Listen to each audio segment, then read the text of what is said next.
दिया गुरु ने दीन हो ज्ञान, सरस्वती ने सर दिया कर्म लिखे हो भगवान।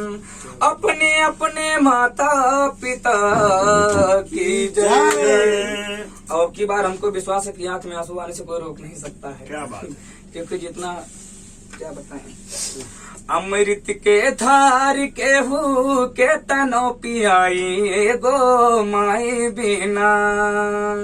अमृत के धार के हु के तनो पियाई गो माई बिना। कैसे करे जावा जुड़ाई भाई गो माई बिना। कैसे करे जावा जुड़ाई भाई गो माई बिना।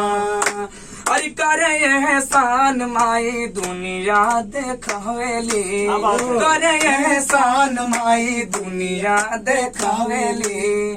बोले बतियावे हमें चले भी सिखावेली, बोले बतियावे और चले भी सिखावेली।